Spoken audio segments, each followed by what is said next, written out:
Hello, fellow witch practitioners. What's up? Happy Fellow witchy Samhain. women, fellow witchy men, Yes, include and people. witchy non-binaries. Exactly. Because witches are Welcome all the across the witches. board. For Yes. real. Well, as you can see, this is a special episode because the book witches are on camera. So Yes. And hot as heck, let me tell you. Come on, people. we do what we can. Yes. Well, I know I do. Yeah, you don't have to try as hard. No, shut up. We do our best around here. Um, but yeah, so today we want to talk about Samhain, Halloween, and some other different cultures of both of our backgrounds on how we celebrate during this time of year, right? Yeah, so I mean, obviously Halloween has already ended. We're in November, but we really wanted to keep the spooky vibe going through the Yes. month because we love it. And there's Yeah. a lot to be told, as Ynez mentioned, about the traditions that exist and the wonderful spooky books and authors that we love as well. So Ynez mainly is going to be talking about our traditions, and then we'll get a little bit into the spooky books that we love. So take it Yes. away. Well, so I learned something new this season where we are recording technically on Samhain, November 6th. So I'm getting back into like the cross quarter days and the quarter days. So just for our audience members, like to review what these quarter days are Wait, the wait. Explain first what Samhain is, because I think many people don't even know. yes. So Samhain. It has a Celtic background. It's a ancient Celtic holiday season. There's a lot of speculation on what it was, but a lot of historians don't have a lot of concrete evidence. But to get really back into the basics, it is the time of year where like we've had the last harvest and to acquire our resources for the upcoming winter, it is the time of year where you would bring in your cattle and like slaughter your pigs, slaughter your cows for the winter, which Samhain is the first day of winter in the entire year. Um, yeah. Did you want to add anything like Samhain in general? Yeah, so Samhain, it's you probably have seen if well anyone who's interested in more pagan traditions or certain witchcraft traditions, you've probably seen the word on social media, and but it's spelled differently than it's pronounced. So it's spelled Samhain, but because it's Celtic, it's pronounced Samhain. So just little heads up there. And it is essentially the Celtic version of what we know as All Hallows Eve or Halloween. And it's also the idea, building on what Ynez said, it is also the idea that the veil between our mortal world and the immortal world is the thinnest. And so, this idea that we have more access to spirits and our ancestors. And so, it is definitely has that spooky vibe still, along with all of the important ideas and natural rhythms of nature, like the harvest. Right. Um, so I wanted to get into like so the cross, I guess the quarter days. The quarter days are the equinoxes and the solstices. And the cross quarter days are like in between each of the equinox and solstice. So Samhain is the cross quarter day between the autumn equinox and the Yule winter solstice. And typically, I guess in Celtic religion, and very traditional to think of the year as summer and winter, just two seasons, and Samhain is the first day of winter. Um, yeah, and what I understood, because all of the Sabbats, the 8 holidays of the year, they usually have like 1 or 2 days of fluctuation. Like it Mhm. fluctuates every year, right? But I was like, why does Samhain or why does it's always on October 31st? Like, why is that? And so I'm relearning about the cross quarter days. And for 2025, it actually is on November 6th, the day that we're recording this. So I think that's pretty awesome that we're doing it So today. happy Halloween, everybody. Yes, woo! You thought it was over, but we're just beginning. Yeah, exactly. So, but Samhain is actually, I understand it as something separate as Halloween because as I understand, like Halloween has some has like Christian backgrounds and it comes from All Hallows Eve, which comes from All Hallows Tide, which is like during the like Christianization of the British Isles. And so I don't know, because I mean, I practice both. I love myself a Halloween. I ain't no like I'm not a Christian, but I love Halloween. Well, it's interesting. So I was raised Catholic, and I definitely don't follow that anymore, though I do appreciate aspects of it still to this day. But we call it All Hallows Eve, and really for us Catholics, November 1st or 2nd, sometimes it's All Saints Day or All Souls Day, is very sacred in Mexican culture, Dia de los Muertos. So Yes. it's the eve of that essentially, and yeah, that's why that whole like spooky thing is happening. Although, to be honest, I am not familiar on how the costume wearing started. I don't know. Did you do research on that? Yeah, so All Hallows Eve, so for Samhain, it's like the time when it's the first day of winter. So the people who are poor, who are living out in the roughing it, they're going around asking people for help. Like, hey, can I get some food here? You know? I just realized something. Pause. Yeah. We're pronouncing it wrong. It's Sawin. Samhain? Says I'm gonna it say reminded me in the Samhain. book, and I have it in my book of shadows. And I looked down and I'm like, pronounce Sawin, and I'm like, oh yeah, that's right. Who cares?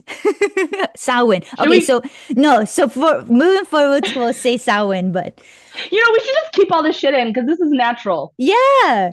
This is, and just to be clear, we're still going to be talking about books, because we are the book Yes. witches. But we're kind of doing this like as a series within our season of kind of these like table talks, more so of Yeah. how the rhythms of nature correlate to kind of what we're reading. So that's why we're just so everybody knows kind of what's Yeah. going on. So we're not changing it all up on you. There's still going to be books. So But cool. also like, Sorry, go on. yeah.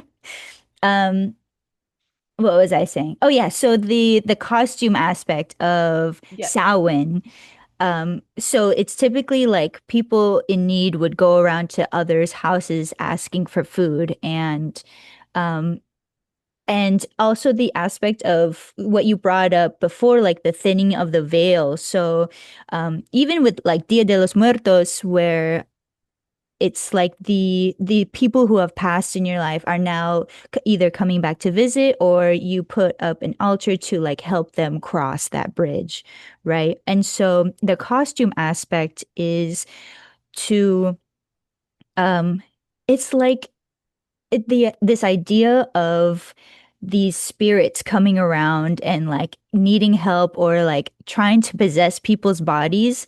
And so you would clothe yourself and disguise yourself. Like if you had like bad Oh, blood and like you kill somebody or something, you would like put on a mask or put on something different so the spirits wouldn't like recognize you. possess you or recognize you. And it also That's so applies. interesting. Right? It also applies to like pixies and like fairies and like gnomes and all these like esoteric like mystical creatures would like come out and play tricks on you.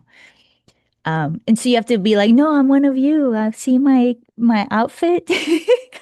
Right. Well, and we all know that you're a fairy, so Oh yeah, true. That's true. Shh. my, my bad. I'm just kidding. But yeah. So but then it like kind of morphs into this. day of like like dressing up and like clothing and like going to people's door. And typically you would put out like bread or like cakes and stuff for the people. And so that kind of morphed into um, treats, candy, Reese's, Butterfingers, what have you. These major candy Did companies really marketed on this holiday, I tell you. wait, on this note though, on that note, like when you used to go trick or treating, did you ever get like interesting treats? Because I would sometimes not get food related stuff. Oh, really? I like the biggest thing was like someone gave me a toothbrush sometime. Like, Oh, well, yeah, that's a little. I know. No, so Inez and I grew up in different states. I grew up in Yeah. Illinois and Inez grew up in California. And it was really funny. I remember one year that I got like a couple Archie comics That's cool. and it was cool because I actually read those over and over. And then there was another house that gave me a bunch of pennies, which I was like, I don't know if that was like, might as well just like not have your door I know. open. It's But you not know what? even We worth need it. pennies now. We need pennies now Oh, that's because true. Federal Reserve stopped making them. So, Th maybe you do want to Those like have those wheatback pennies. pennies, yeah, they're gonna be costing like hundreds of dollars now. Jeez. That's right. Save your pennies, y'all. In this economy, shoot. Every penny counts, girl. Yeah. Oh my God. So, if you don't mind, I would like to read a little excerpt. Absolutely. Go ahead. I have this lovely book. I have all of the books. This is like it's a really I love this publisher. It's by Llewellyn Books. It's spelled Lewellyn Books. They have a lot of different esoteric books, magical books. This specific publisher, I mean, that's pretty much all they publish. And so there was a whole series made on all the Sabbats, as Ynez mentioned. That's just another name for the holidays. Sabbats usually refer to Wiccan holidays, but they can also be from um, different belief systems within witchcraft or within paganism in general. So just to give context. But I just want to give a little excerpt from this book because it's really great. They include for each Sabbath, they include like rituals, recipes, and lore.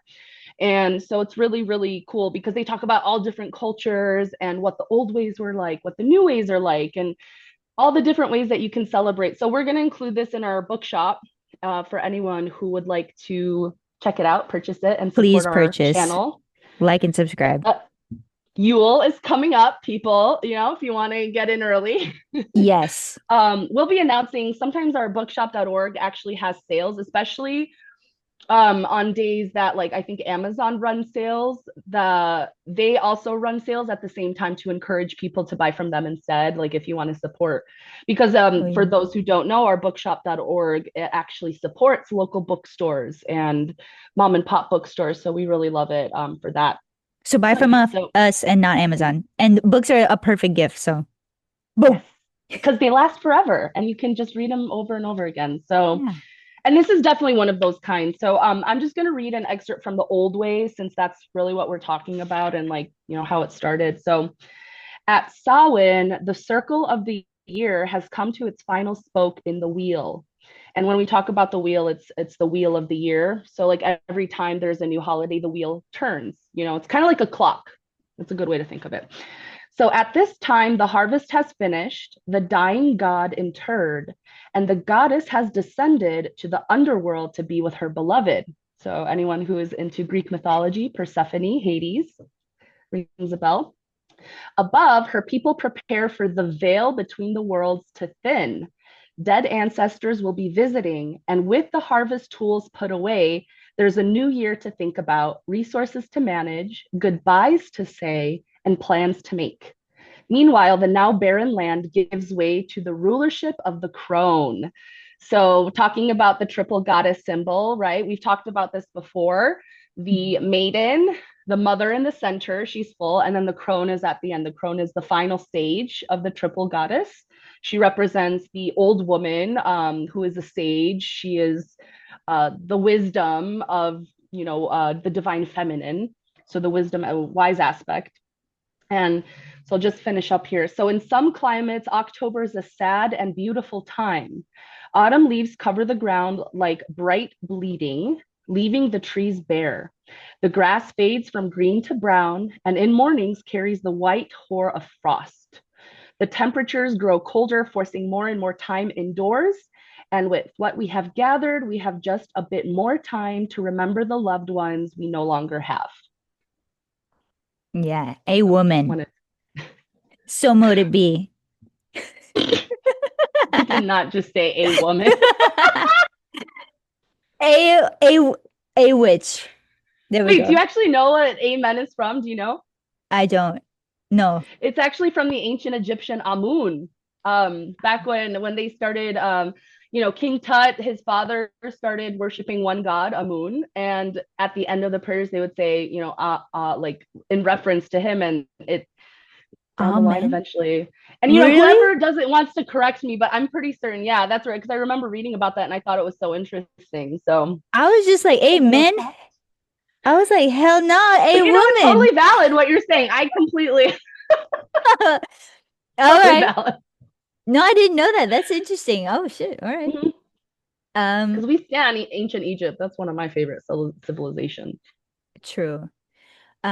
Yes, thank you for sharing. It's beautiful to like honestly, like I would collect so many like books on the Sabbats. There's so much history and like so much beautiful like poetry because every single witch who practices like adds their own kind of like taste and flavor to all these holidays. And it's really personalized. So we'll talk about a lot of these traditions. Um we'll talk about a lot of different like culture tradition, but honestly, this holiday is up to you and what you want to like apply or think about or reflect on this holiday. But Mhm. to go back on like All Hallows Eve and All Saints Day, so I was researching and like the rest of the world, they don't really celebrate like Halloween. They celebrate like All Saints Day and All Yeah, Souls Day. And since Alex and I are both Polish, I wanted to like talk about like the Polish traditions. I don't know if you want to talk more on that, Alex. sure. Yeah, I'll just I'll first mention like what I know, and then I have another little book to read from. But yeah, so it's a really, really interesting and also simultaneously sacred time, especially for Polish Catholics. It's really interesting. I have always felt so connected to Mexican culture and other Hispanic cultures because there's an amazing crossover between like Polish culture to me, or Slavic culture and Latin cultures. I think a lot of it does have to do with the fact that it's really the same brand of Catholicism between the Yeah. two countries. Praying Yeah. hands, Virgin Mary, we love, we love. And so All Souls Day or All Saints Day, which is usually celebrated either on November 1st or 2nd, traditionally, it's a very sacred time. And my own personal experience, I was actually lucky to be in Poland one year to celebrate All Souls Day, and I got to visit my grandmother's grave. And so the cemeteries in Europe in general look quite different than what we're accustomed to in the US. For example, in Poland, the graves are like raised. They're kind of like raised boxes. Like they're more like crypts, I guess. And Oh yeah. I'm sure it varies, but in general, like that was the thing that I remember as I was walking through, like, whoa, this is kind of It's it feels spookier. yeah, like you feel closer to the bodies because Yeah. you're like, what if I just like move this slab? Am I gonna I don't know if you could like see the coffins, they're just like stacked up, or if there's like dirt in between. I know I'm getting really morbid right now, but We love it. I am morbid and I think about weird stuff like that. So Yeah. so yeah, when I was a teenager, we got to go. And so the tradition of All Souls Day, of course, it's the time to remember your ancestors and those who have passed. So one of the ways that we respect our ancestors in Poland, or Polish Americans, is we go to the cemetery and visit the graves of our loved ones and our family. And one of the things we do first is we clean the grave. So they have these special little brooms that you use, and you wipe all of the leaves off, you like polish the headstone, you make sure everything can be read, or well, and then we adorn the grave with, like the candles and the flowers. We definitely use like the tall glass candles with like the different saints on them, and or the Pope or Jesus or the Virgin Mary, what have you. And we spend time reflecting and communicating and essentially praying, to our ancestors and loved ones. And it was a really special moment for me because I was extremely close with my grandmother, my paternal grandmother, and she passed when I was 12. And so this was like 2 years after she had passed. So I, felt like close to her. And I remember like trying to talk to her and say, give me a sign if you're here, and this was so I looked down at this candle and there was like a little tin covering on top of it while it was lit. And for I don't know what reason, there's like this black mark, right? That was made because the heat from the flame was like Oh, making yeah. it. And something in my head was like, I'm just gonna touch this. And I remember it was almost like something was just like pulling me to touch it. And I touched it with like the tip of my index finger. And I had this burn like on like a second degree burn, like right there on my index finger for like almost a week. And I was like, oh, that was my sign, So, We so yeah, anyway, manifesting out here. hey, that's how it works. If you can think it and believe it, it can be. So, Yeah.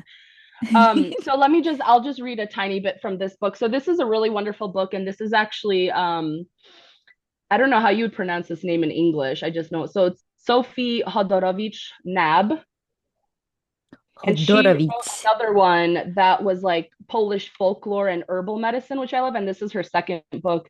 And this talks about customs, traditions, and folklore, but specifically like what was done during childbirth and marriages and just like all the different customs. And so, anyway, so there's a chapter here on All Souls Day. So I'll just read a little bit.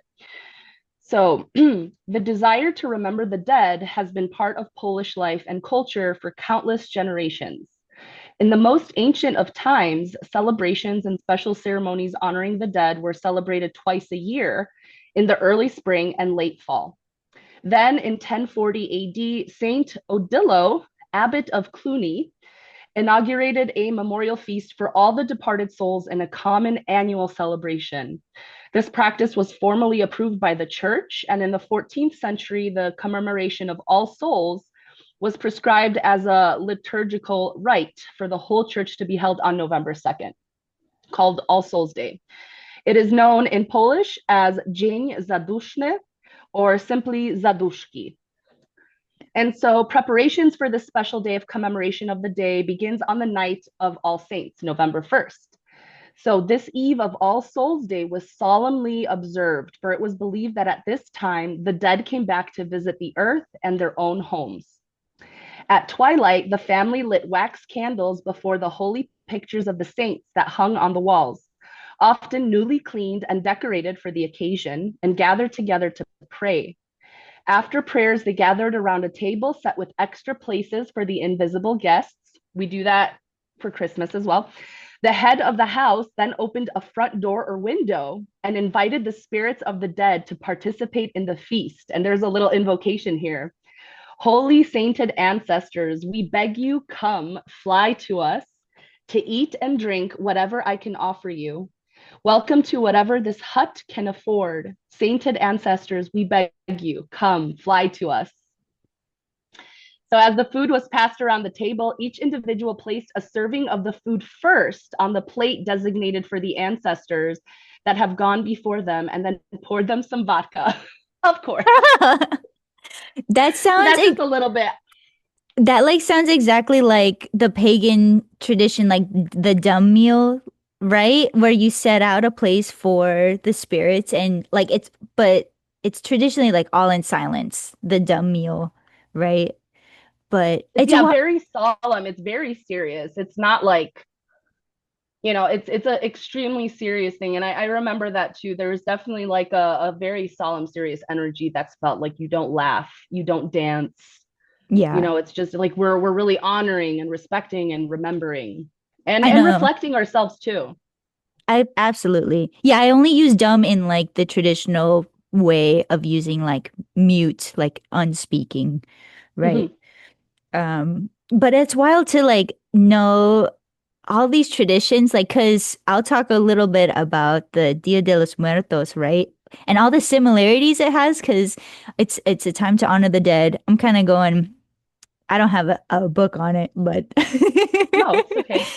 but it's obviously like honoring the deceased, honoring the people who were lost before and even that year. So they usually have ofrendas, which are like home altars for the deceased. You'll have a picture of whoever has passed, and you'll put they typically put like marigold flowers and calaveras, which are the decorated sugar skulls. But the marigolds are thought to be like there's like some historian aspects where the like ancient deities would wear them like as headdresses, and it would be like either in honor of like the legend or the death of that deity. And there's a lot of speculation on how much Aztec and like ancient Mesoamerica influence there is on Dia de los Muertos, because there's a lot of color, there's a lot of dancing, music. It's a very I wouldn't say lighthearted, but there's a lot of celebration more than like mourning or anything, you know? Yeah, it's not like I mean, it's similar to like the Polish thing, but it's the energy is different. I Yeah. It's like similar practice, but different vibes. yep, yep, I agree. Um, but yeah, and so how I understand it, it's like you would put the offerings, like the favorite fruit of the deceased, and whoever died that year, you offer them food to let them cross over uh, Mm. uh like November 1st on Dia de los Muertos. And whoever has passed before, you give them food to like bring them back to say hello, to say we remember you, we love you, and all of that wonderful familial jazz.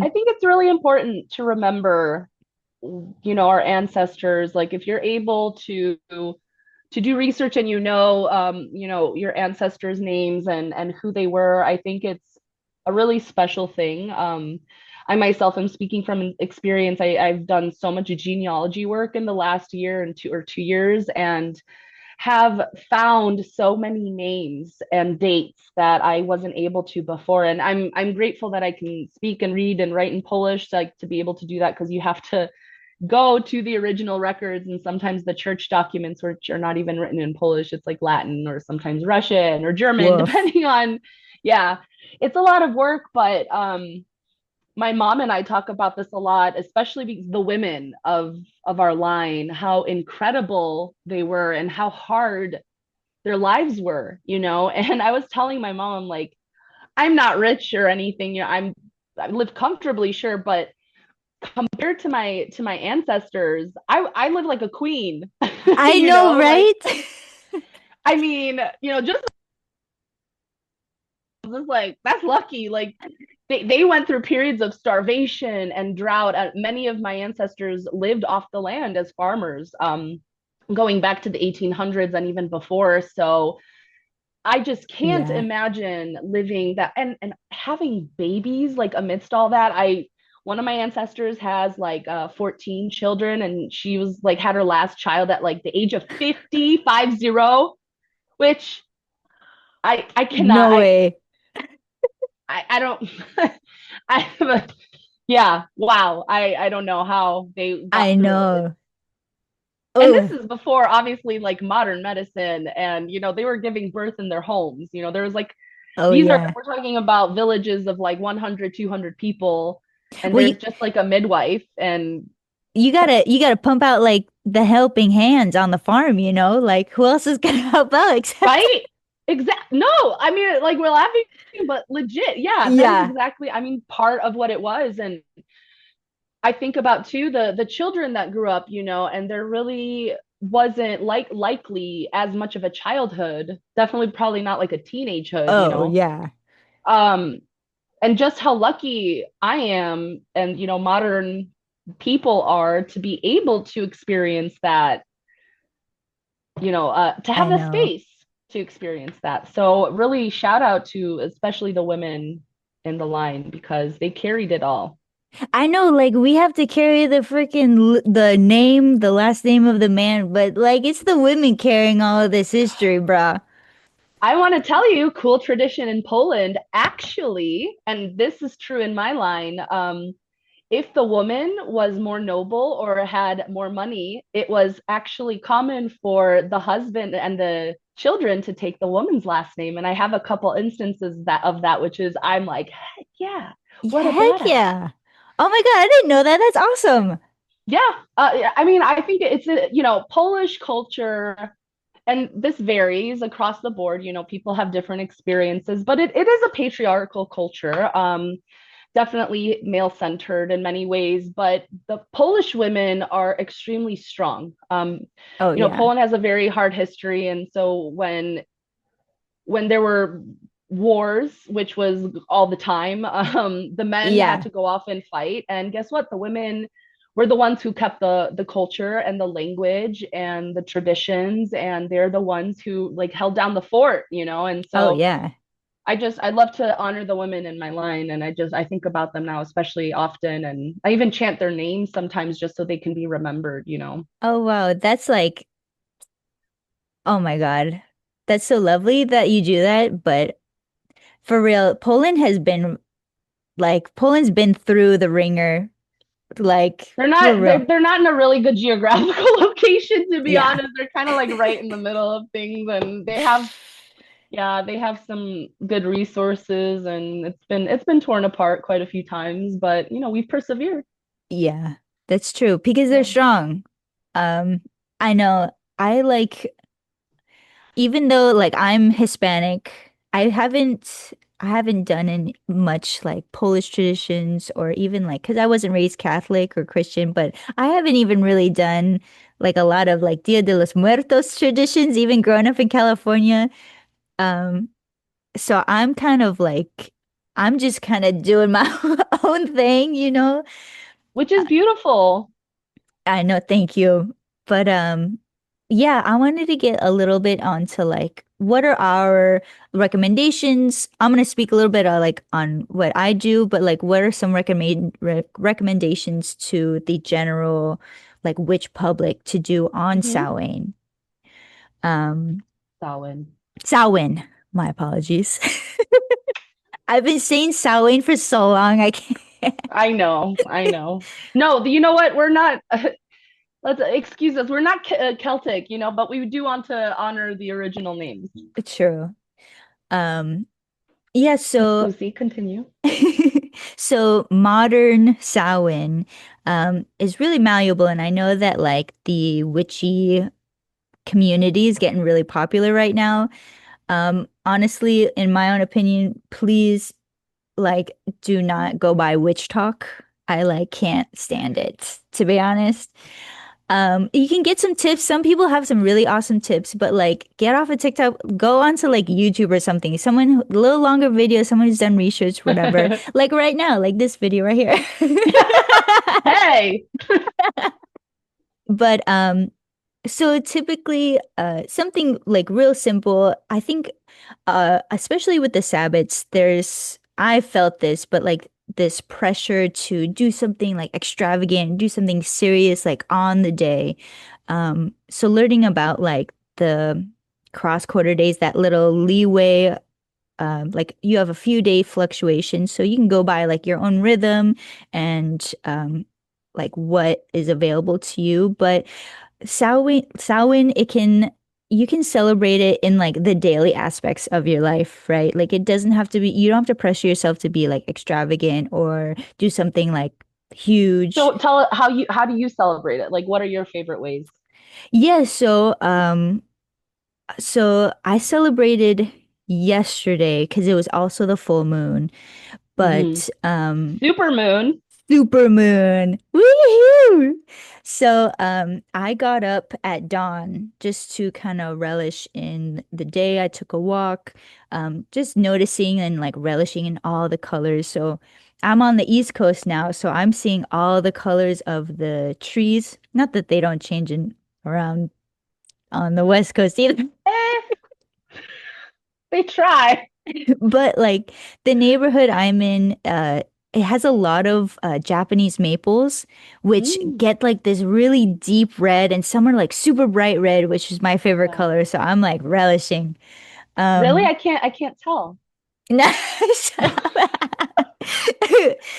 Sorry.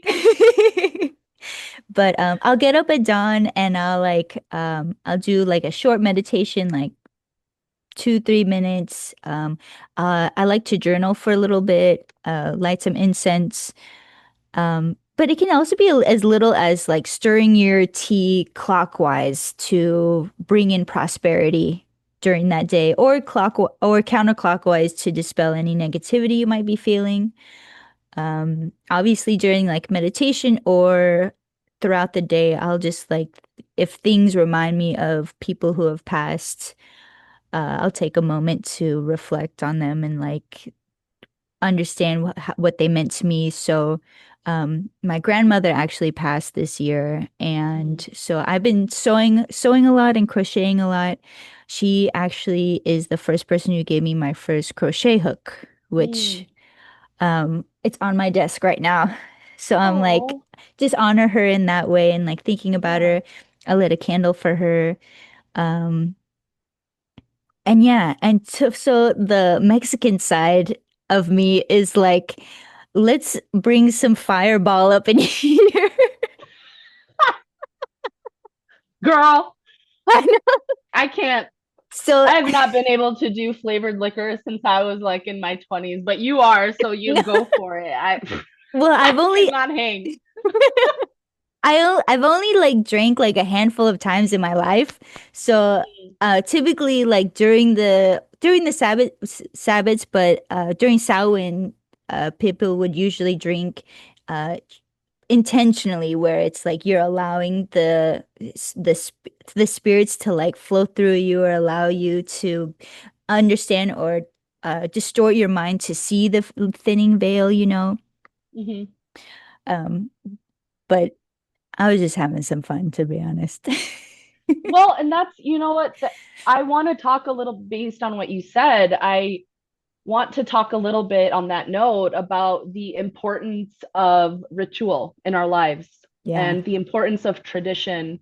Because when we're talking about all of these things, we're not meaning that you have to be necessarily religious or dogmatic, meaning like, I follow this and that's all it is. And, being so strict with yourself. And if you do, that's perfectly all right. Everyone has their own path and their own desires of how they want to experience their spirituality. But I think in general, that even if you are not religious or even if you're atheist, I think that ritual and tradition is extremely important just as human beings, because we are the epitome of to me of being a human is that we're social creatures, and everything that we are always strengthened through community.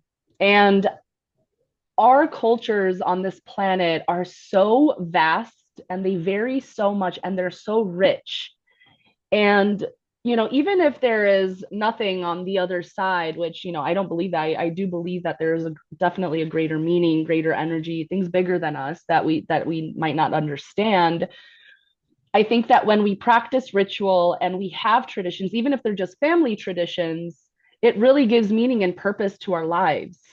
It creates a legacy that we can pass on to our children or just to share amongst each other. Because ultimately, I mean, if even if you're an atheist, we're all here on the same rock. We are all more alike than we are different.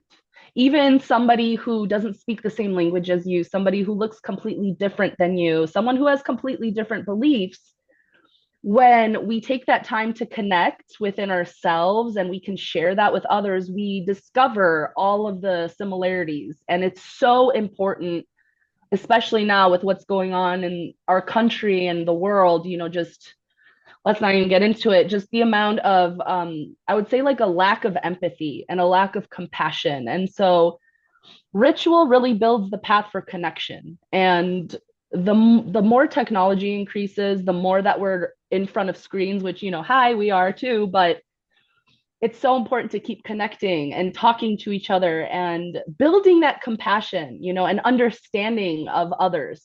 It's the only way that Right. we're going to make it out, you guys, out of this thing. Like, I know. It's and ser guess what? Love is way easier than hate. Way easier. Like, oh my gosh, I just I know. open It's your heart.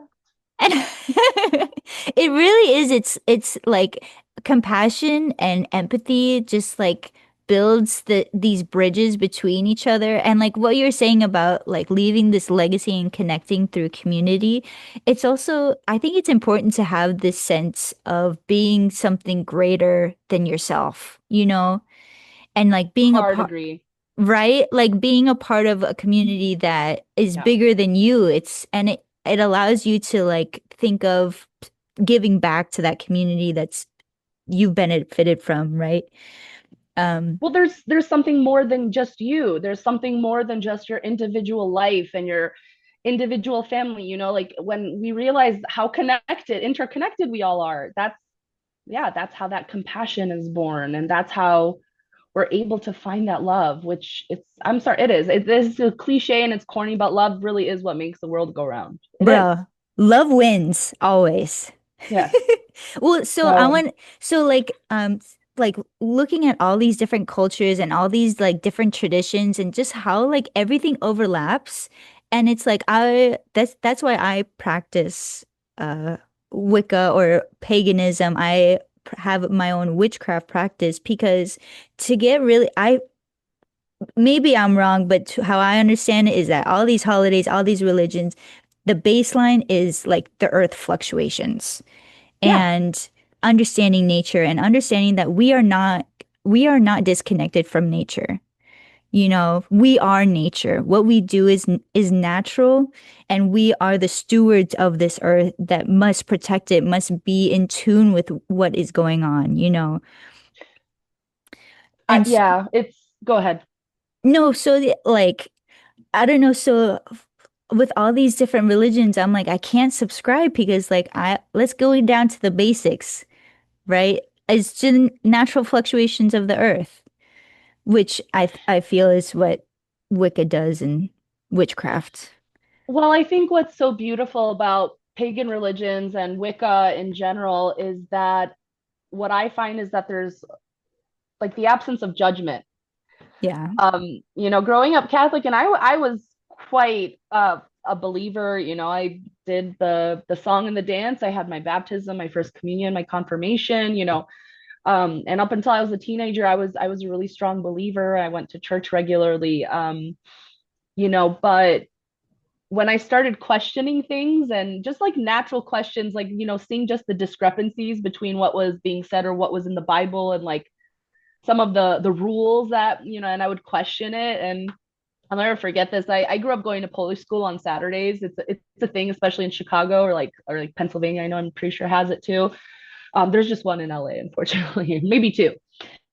But yeah, it's like a Saturday school. So if anyone who's gone to like Hebrew school or Greek school, you might have had a similar experience. But anyway, once a month we'd have to, or every other week we'd have to have religion class. And so the priest would come and, kind of have like a religion class with us, talk about the Bible, talk about what's happening, like whatever holiday, and he would answer questions and stuff. And I started questioning. First of all, I was the only kid in class who had divorced parents, which already made me a social piranha in the Polish community. That was, excuse me, I'll never forget. Like this was around the same time, like the priest, I was questioning the religion, everything, and like the teachers were in there. I just remember, and they're like telling me, it's okay. Like your parents are still married in heaven. It's like, so just so you know, even they think they're not. And I just remember, like, I was in sixth grade and I'm like, okay. And then they would make me like, they were like scared that I was like going to be led astray from Catholicism, Oh my from, God, no, no. and so they made me have one-on-one meetings with the priest Oh my God. so that I would like not be led astray. But plot is a plot spoiler. I was led astray in a good way. In a good way, yeah. Be like, no, So I'm good. Don't worry about it. I'm just so that's what I mean. Like when I talk about judgment, there's like yeah. it's yeah, yeah, dogmatic. This is the belief system. This is what you do. If you don't, you're shunned and you're going to hell and blah blah blah blah blah. You know, I personally believe that heaven and hell are right here on this plane.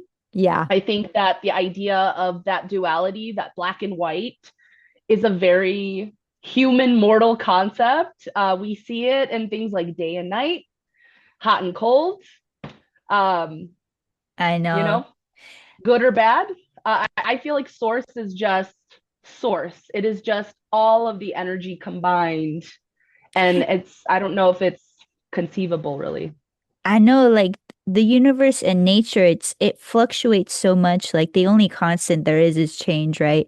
And so to Yeah. enforce this like strict dogma, you're saying like any religion I feel is really I I mean, I wouldn't even say I practice Wicca, but I would call myself a witch. Like I have a witchcraft practice, but I feel like religion itself is like it's too rigid to that it tries to put you in a box that doesn't Yeah. necessarily go with the fluctuations and it doesn't allow you to be yourself totally, you know?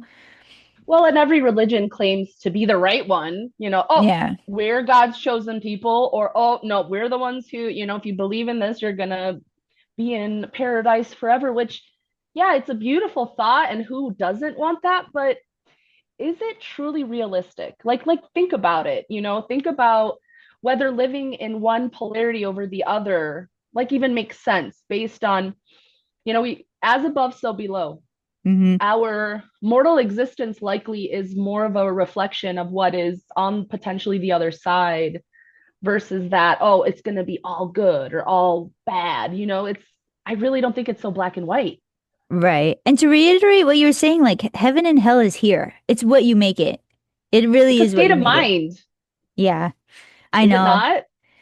It is. I mean, but it's like we're all connected because some people go through like horrific stuff and I'm not gonna be like, hey, it's just state of mind. No. Well, But of to course. but to understand that we're all connected, like if that person is experiencing hell, like then I am as well, because that means the human race isn't at its peak. Like if there's a war out, I don't know, Ukraine perhaps, I don't know. If like there are people who are suffering, I'm suffering as well. Like Yeah. it's Well, like we're all that's connected. that's why, like what we were saying, yeah, it's so important to feel that connection because Yeah. I mean we can go on and on. I know we're going to But kind of go off topic.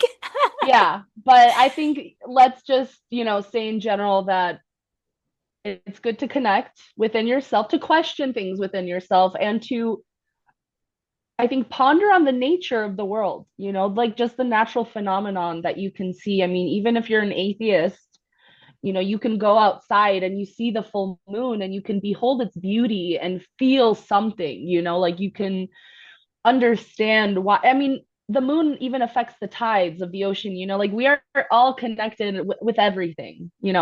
There's a reason that so many women give birth on full moons, and all these different, that's why the word lunatic comes from, the full moon makes people act crazy, the or even the Liter idea of like werewolves.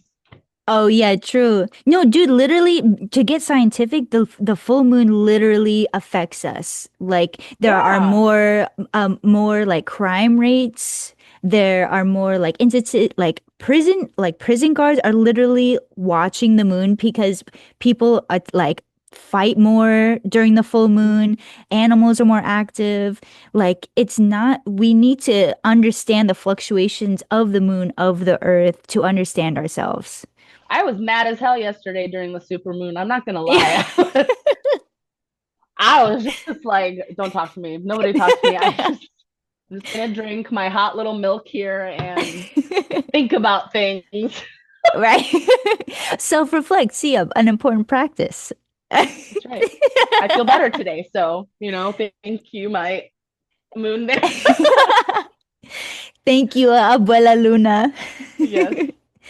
Um, Um, so do you have anything else to add on Samhain in general, or can we get into our books?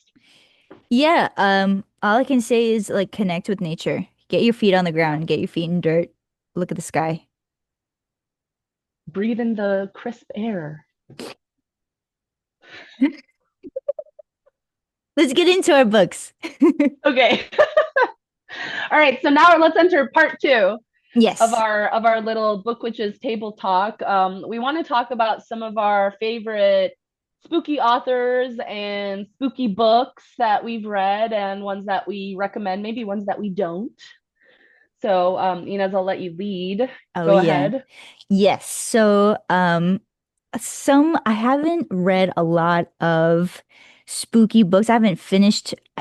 I know Alex sent me The House of Leaves, which I read the intro and it's like it's captivating me. It's thick as heck. I have it right here. It's like it is a textbook right here, guys. Okay. I'm really excited to read that, but some like classics that I've read that honestly have influenced me like in my artwork and like my aesthetic, edgy aesthetic, I guess, is like the spooky stories, right? Um Like the ones that we were talking about on the yeah, phone a while ago, like from like second grade or whatever yeah, that was, right? yeah. No, I Um, love them. I know we were connecting like our favorite one was the girl with the scarf around her neck. The green scarf. I know. I like when I read that, it was wild. I was like, oh my God, they put that in a book? It haunted me for years. I I found that know. story, yeah, and it was like an urban legend. It was like even in the school, like it really happened, and you're like, I I know. remembered that being like the first time where I was like, I had that spooky feeling, and I loved it. I know. Oh my God. But to get so before we get into like the King of Horror, I think Alex and I also read this other book, Lights Out, if you want to speak about that too. That's more, it's not, it's less spooky horror and more like weird and alternative kind You're of. gonna make me blush. I wasn't like expecting you to bring it up. I don't know if I would even. Okay, I mean, I get okay. I guess it could kind of be considered like the reason I'm blushing is because it's a rated X book. It is, but it involves murder, it involves Yeah, blood and knives stalking. and guns and stalking and it's pretty wild, but it's to those who are like too spooked out but like some nice romantic stories. Sensuality. Is It is X-rated though. This is not for kids. Just like full yeah. disclaimer, this is not even for teenagers. All right. This is Yeah, 18 plus, just to be clear. Like, please do not buy this for your children on Christmas. right. This is definitely one of those that you might not even want to tell like your friends that you're reading. This Well, might be like a little guilty pleasure. I mean, I like it was recommended for me and I listened to the audiobook and I told Ynez, I was like, you should listen to it. And then she texted me, she's like, ooh. now me and my husband are like listening to it on long drives. It's so Okay, funny. it's really fun, and there's a like a it's not like a real sequel, but it's kind of like a continuation of some of the characters, and it's called Caught Up. Right. I have to read So that yeah, one. you'll that yeah, it's they're fun. I will say yeah, if you kind of want to Just check it cross, out. cross over the kind of the horror. I don't know if I would even call it horror. It's like thriller. It's like thriller Yeah, and sexy. It's fun. it's It's fun, fun. and it's fairly well written. I would It, say like it is. Yeah. I it's enjoyed not it. like it's not like Stephen King, Well, to get but into the king of horror, so Alex, you just finished like the Bible of horror. Like, I finished a bunch. I That was my fourth Stephen King book this year. wow. Oh my I God. it's really fun. Yeah, so I'm sure that most, if not all, of you have heard of Mr. Stephen King. He is, as Inez mentioned, the king of horror. He's the godfather of horror. He's really, what? I think that most or all people would think of when you think of horror books, right? Horror stories. Yeah.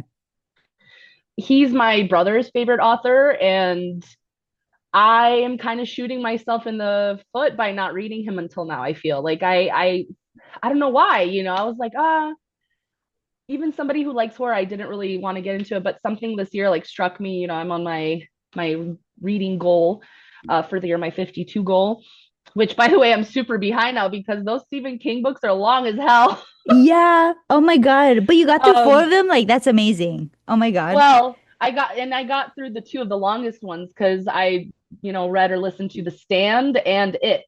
Um, Oh yeah. and then Well, I also, it is yeah, literally like, it's a thousand, I think 100 something pages. And same with The Stand. I think The Stand's a little bit longer even than that. So it's like, yeah, it's like three or four books in one.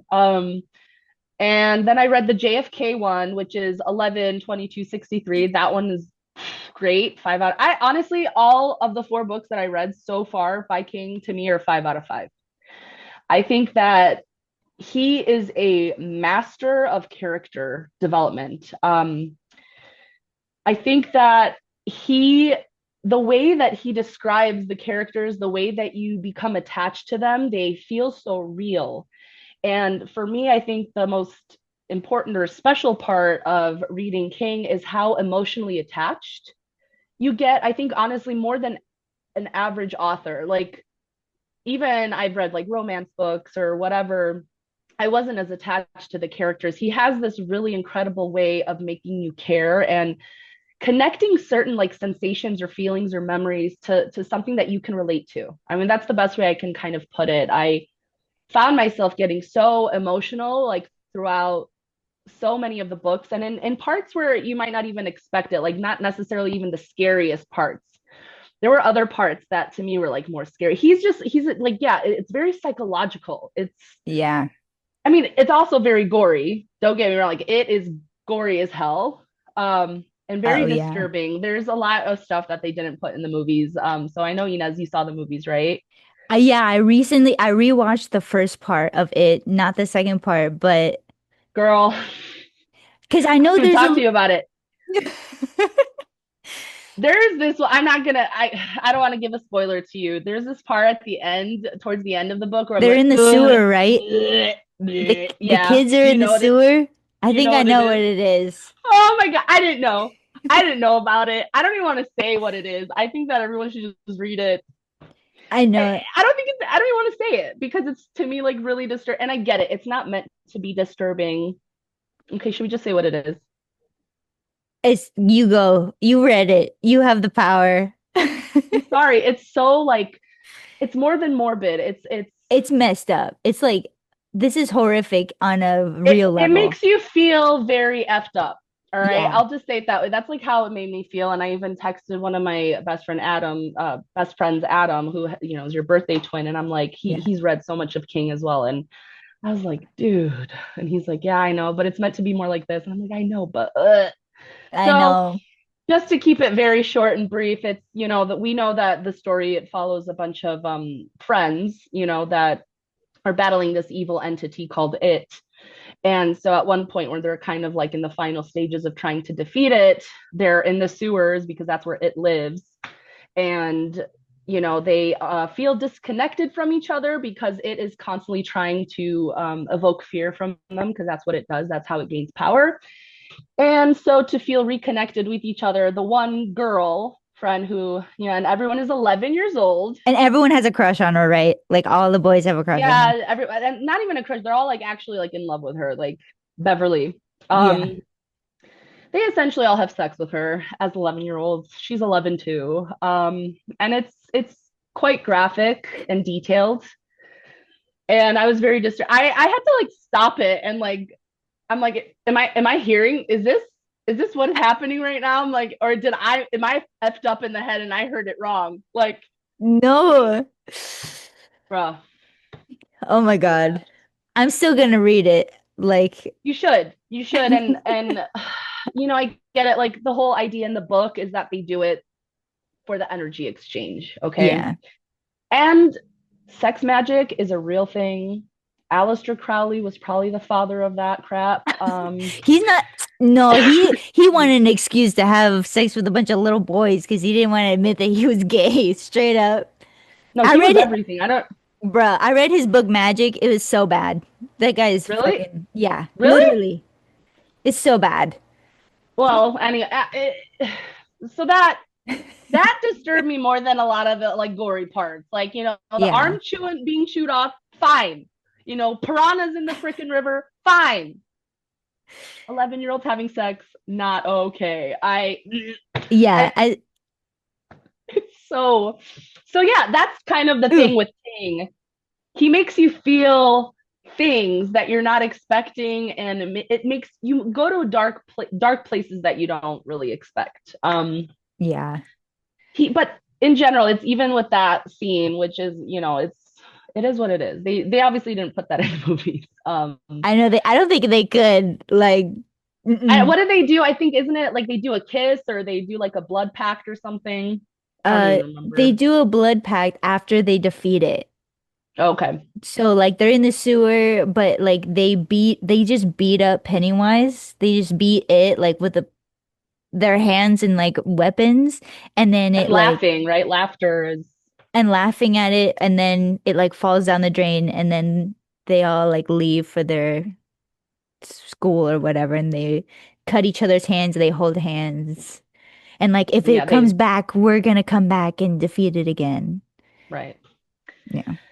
Well, it's still a great book. That's what I try. Regardless of that, I still gave it a 5 out of 5.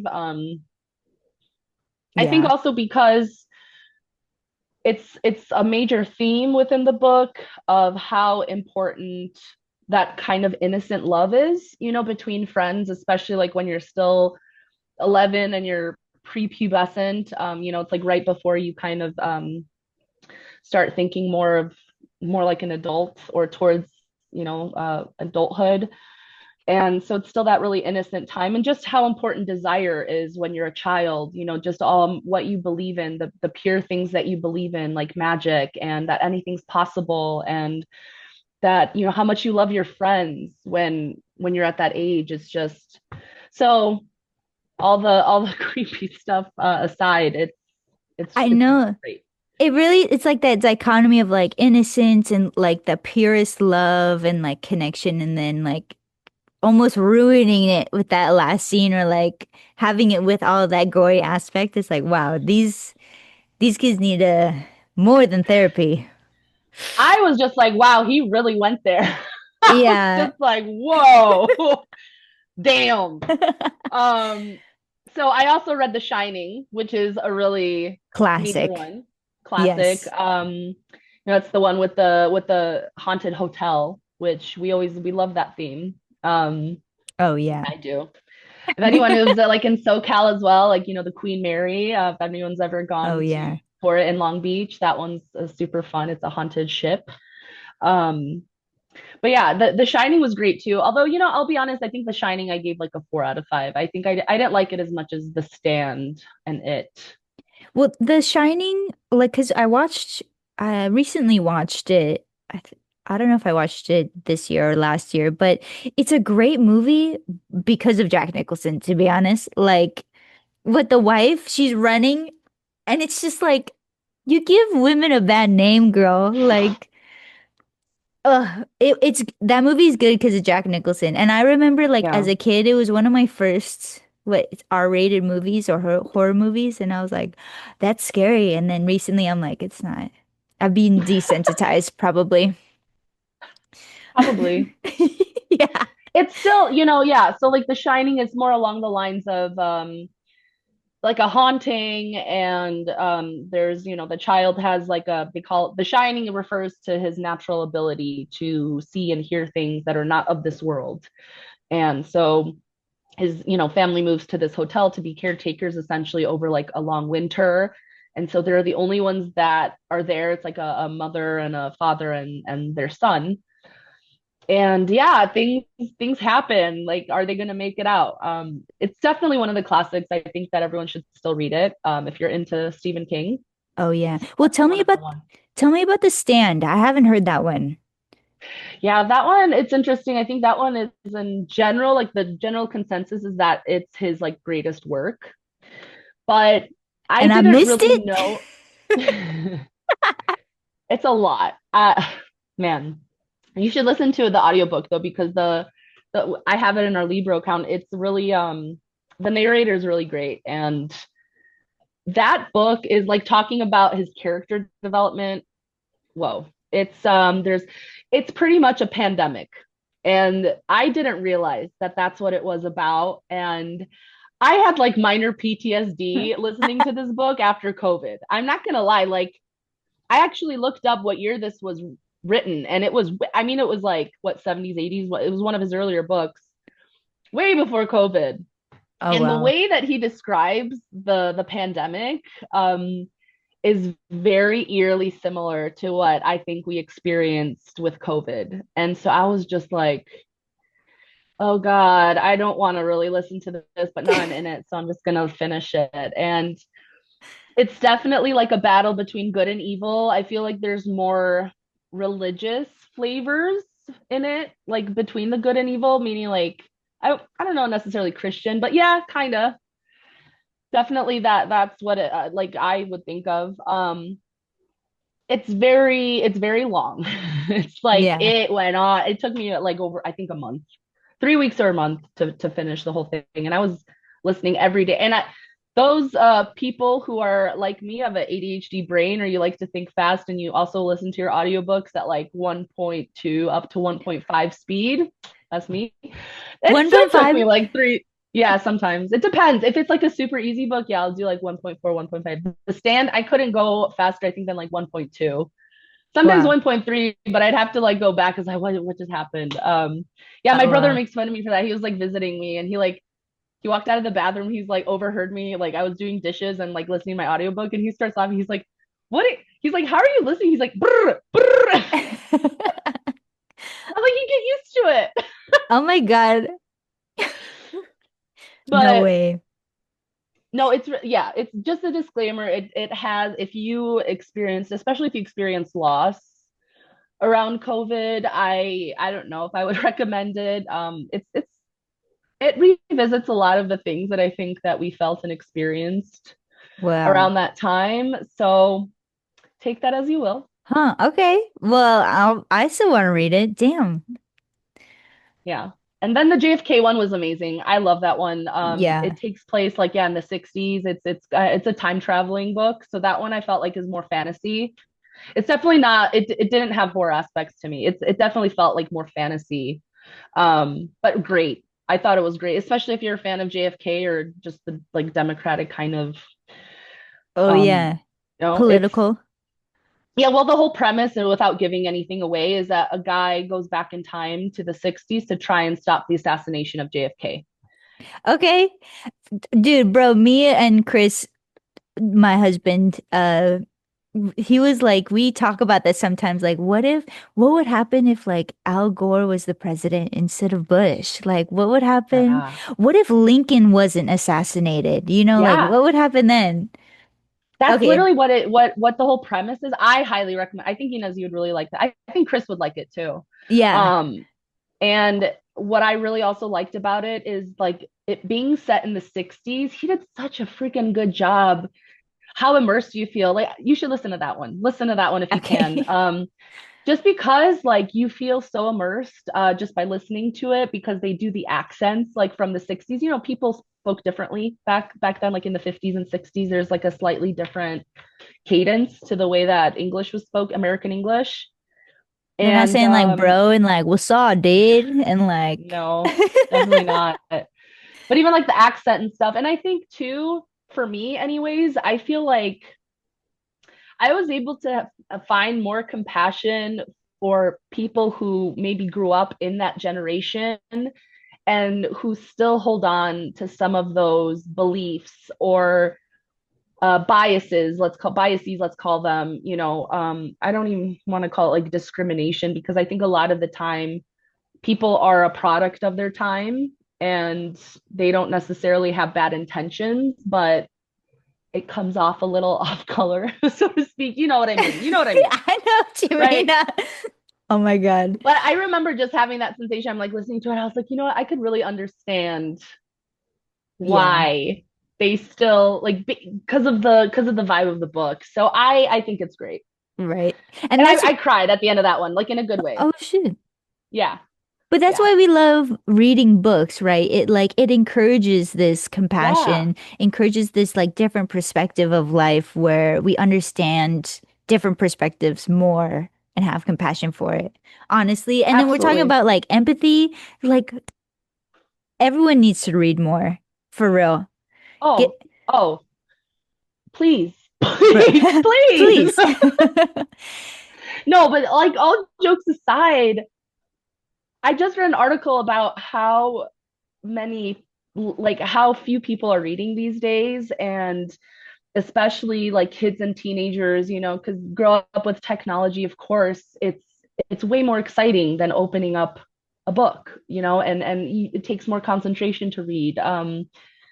Hmm. It's tough. It's really tough. I think that without judging any parents out there, because I'm also a parent, I think though that parents should be more mindful of the repercussions and potential effects that all this screen time and technology is going to have, especially on the social development, which it is so Yeah, vital. It is so vital to know how to talk to people, how to connect. I can't say it enough. I'm taking a social psychology class right now, and I'm just like, this is the key to so much, like fixing so much of humanity's problems I is being know. socially aware. Oh my God, for real. I can't. Ugh. Maybe we'll do a whole episode on that because I could get into it. we could, we could. But let me ask you, did you read let's kind of turn Oh it a yeah. little bit. Did you read Frankenstein in high school by Mary Shelley? I I have it. I like own a copy, but I don't think I did. I watched all the movies though. Read it. Okay. It's oh man, there's actually a movie, I think it's on YouTube right now. I don't know about other probably on other platforms, but it's called Mary Shelley, and it's about the author of Frankenstein. And you would love her because she was truly a feminist, and she was raised by a feminist, and she grew up in like the 1800s when that was really unheard of, especially like in England, and also the guy who plays Percy Shelley, her husband, is he's handsome. Sorry. Okay, then I'm in. That's locked in. I really think you're gonna like his vibe. He's oh, Well, because I don't know. I sorry, go on. Mary Shelley's like the youngest like female science fiction writer, or like not even science, like the youngest writer, no? Youngest female writer. Or maybe just I think science that sounds fiction. right. I think that sounds right. Well, anyway, it's just incredible. Like the whole, it's essentially, a story of her life, and it's played by who's the other Fanning sister? Not Dakota Fanning. Well, North Dakota? I don't know. I don't know any who's celebrities. Elle Fanning. It just came to me. So she's Okay. the sister of Dakota Fanning. She's they have the light blonde hair, really, really pretty girls. So she stars as Mary Shelley, and I think she does a pretty good job. And yeah, it follows her life and how like the process unfolds of her writing this book. And she had an extremely tragic life, like so much loss and pain, and grieving. And I think that absolutely contributed to her writing the story of Frankenstein, which for those of you who don't know, Frankenstein refers does it refer to the doctor, to the monster, right? That's Oh kind of yeah. it's not actually the monster, it's the doctor. It's the doctor, yeah. um it's different, I think, than the movies. Obviously the movies are always going to make it more like fantastical, and they add Yeah. their own stuff. But if you really want to get creeped out, like from a really like psychological place, and I mean it's such a crazy concept, right? I mean, Frankenstein. back Do you then, know, like, yeah. Because it's like well, he puts a bunch of bodies together and like creates life when a man usually can't. And it's, but I maybe I read it because I understand like the monster in the book is not as, I don't want to say stupid, but as like violent. I don't Yeah. know. Maybe I'm Well, wrong. it's there's definitely, yeah, he's definitely, I think, unable to regulate like a real human because he's essentially created like a patchwork of a creature of human parts. And but there's so, I mean, the whole concept of it, if you think about it, it's so like just the idea of going to these grave sites, digging up these bodies, sewing them up all together, and then, like charging it full of electricity to like bring it to life. It's just, oh, I can't even think of like commercials from the 90s where like toys and stuff that had that aesthetic, that whole theme of like the mad Frankenstein doctor, it is so Yeah. great. I highly I love recommend that it. one, especially because it was written in the 1800s. It's like, oh God. Yeah. Get a history lesson at the same time. Yeah. And for all of our feminists, Yeah. she was really a pioneer. Oh And yeah. she was the daughter of Mary Wollstonecraft, who within her own rights, she wrote an essay called Vindication of the Rights of Woman. Highly recommend that essay. I was an English major. That's the reason I had to read it. But I'm glad I did because it really brings to light like that there were these people, well, and women especially, like who were aware of the inequality, and were putting out these manuscripts of to help other women like rethink, well, maybe we shouldn't settle, like it's really the beginning of the evolution of women's rights. And Right. I know, because I mean, technically Frankenstein would be considered like science fiction, right? But I've read like several like science fiction classics, like I forgot that freaking I don't even remember the author's name because I didn't like it so bad. But like these like classic science fiction written by men. And I remember this one story where it's like this guy time travels and it's in this new utopian world and people can make whatever they want. And look, the women can make any amount of soaps that they want and they can bake whatever they want. And see the men like have their own horses. And it's like, are you freaking these kidding me? trad wives up in here. For real, like, okay, this is not progressive enough for me. Like, this is science fiction. And you know what, I think that that is a good thing to maybe bring up. We'll definitely do an episode on science fiction because we both love that, fantasy and science fiction theme, or genre. Yeah. But it's definitely male centered, I will say.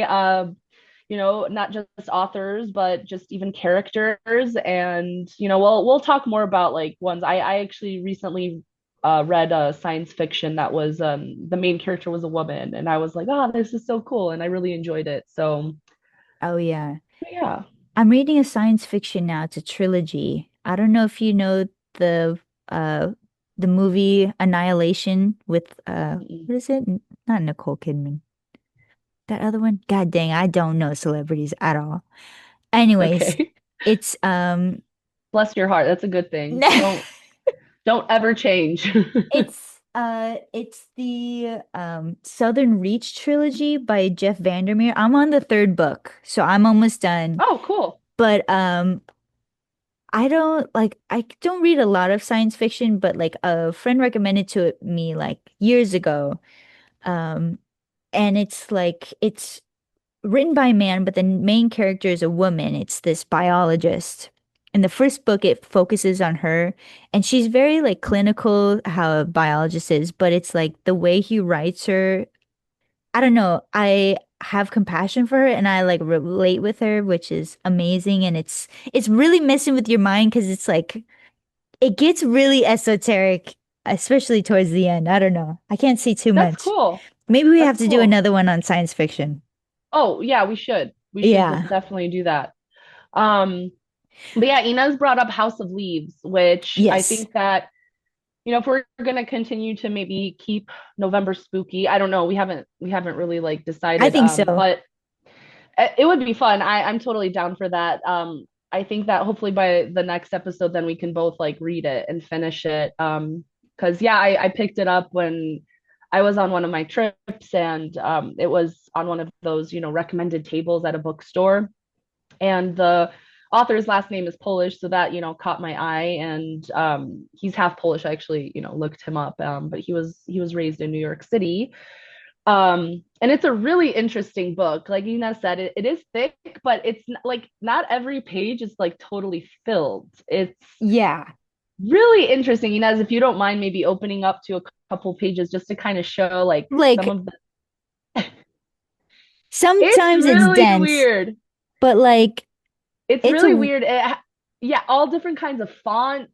There's like different font colors like even in upside there, down. upside down space. That it's weird. And just the main premise of that book, just to give a little preview, is essentially this family moves into this house that ends up being haunted, and the house is bigger on, whoa, that's really, I didn't see that one That's actually. wild. Oh, The house is bigger on the inside than it is on the outside, and it starts to terrorize this family. So it's really interesting, and it has really good reviews. So I'm really excited to get into that and then maybe talk about it for our next spooky sesh. Oh yeah. I know. I read the intro and it's like it it's describing it as though this is the like it tells the story of this guy who finds this like manuscript and Yeah, like the book is the manuscript. So like you're right, reading it. It's right. wild. It's cool. Like it catches you off guard, right? I remember I called you and I was like, I'm sending you this Yeah, book. You need to read it, I know. whether you like it or not. And I I read know, it to you, and you're yeah. like, wait, wait, what? It's really cool. Yeah, because it's almost as though like so many people have like worked on it throughout the years. It's not like a Hmm. typical like an author writes a book, but it's It's like almost like a put together book of shadows in a way, kind of like yeah, it's cool. yeah. But So I'm really yeah, excited for that one. But yeah, I think that's a good little snippet, right, of our first. What do you have any other books in mind that you want to bring up? I I do not because I during the spooky season, I really relish in watching horror movies. Okay, yeah, that's so much fun. What's your Um, favorite one? so the one that I watched recently, it's like my second favorite horror movie now. It's called Bring Her Back. Mm, And um I'm not gonna share anything about it, but like I'm really particular on my horror movies and this is it's only second favorite because I my first favorite is Barbarian and I think it's produced by the same person. But yeah, Barbarian, if you watch the trailer, it like gives nothing away, which I love. And so when oh, you cool. see like shit goes down, it's like, wow, okay, what's gonna happen? And it Barbarian and Bring Her Back, I actually like felt scared. Like I'm so Really? desensitized and stuff. I was actually like scared for a second. I was like, oh my God. And the goriness of it is pretty intense. There's a scene that's like it gives us both, me and Chris, like it makes us uncomfortable. But it's so good. Um But yeah, another one we watched was Together. It's less of a horror movie, but the body horror is pretty awesome. And then there's another movie that I didn't like. It's not worth mentioning. Please pause while we figure out our technical difficulties. Well, so okay, while Ynez finishes her thing, I still can't hear you. Really? What the heck? What We about might now? have to log off for this one if that. But I'll just quickly, like, I know she was just talking about her horror movies. I'll just mention like the one that stuck with me when I saw it when I was a teenager was The Ring. I don't know. I think a lot of people would probably not consider that scary or like, like a major horror movie, but that movie effed me up, okay? Like the well, the whole like video that's played, it's so like bizarre and creepy and weird.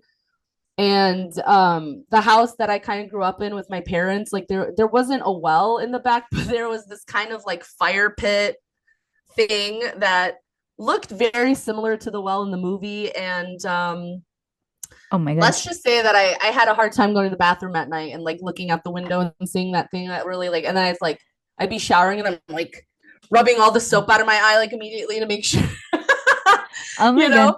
know? And then last thing I want to mention is if you guys like spooky video games, there's one. Yeah, I know Ynez, I'm sure has some. If you oh man, you can put it in the chat. I'll say it, or then you could just say it later. I still can't hear you. You can't hear me now? It's so bizarre. It's so weird. Like both of Nothing? our like once I fixed it, yours didn't. It must be a Zoom issue. Weird. But last thing I'll say is Resident Evil: The Village. Really creepy. I actually I didn't want to play it myself because it creeped me out too much. So I watched my husband Adam play it. And so I was just like sitting next to him, and like every time there'd be like a jump scare, it'd be, whoop. So that for me is like it's too intense for me to play like first person, but highly recommend that if you guys like scary video games. That's a good one. Oh yeah. Can you hear me now? What? Nothing? How about now? Ynez lost her voice. What the What heck? the heck? Oh my God. All right. Well, I think that's then. I think it's gonna be a good time. So maybe you want to do some sign language for us. Sorry. Thank you so much for listening to this episode of the Book Witches, our little mini table talk series where we keep things maybe a little bit more casual. We bring in maybe more. We're going to be on video for these, and we're going to be bringing in. I don't know. Maybe this will just be the new way that we're doing things. We'll see how it goes because we can do anything we want, right? Where we bring in all different aspects of our personal lives, like what's going on in terms of like the earth, rhythms of the earth, holidays, and and on that note, we would please ask you lovely listeners to like and subscribe, and also check out our social media. We are at Book Witches Podcast. On Instagram, TikTok, we honestly have not done anything on, but it is there. And please check out our bookshop on bookshop.org. Yes. At Book Witches Podcast as well. We'll include all the links in the description, of course. But we really appreciate your support. This is really a project of love for both Ynez and I. We think that just beyond us talking about the things that we love to read, it's a really kind of important little movement that we're doing just to try and corral people into reading more and to even just about these topics that we talk about. Am I saying all the right stuff? Yes. I want to make sure. Okay. Please I want to read. make sure that I'm including everything that you also wanted to say but can't right now. I'm so sorry. It's okay. So sometimes things like this happen. Maybe one of the ancestors came in and was like, I'm gonna with your stuff. Yeah, the fuck? You called and I came. Oh my God. So on that note, thank you, lovely listeners, and we look forward to seeing you next time. Book Witches out.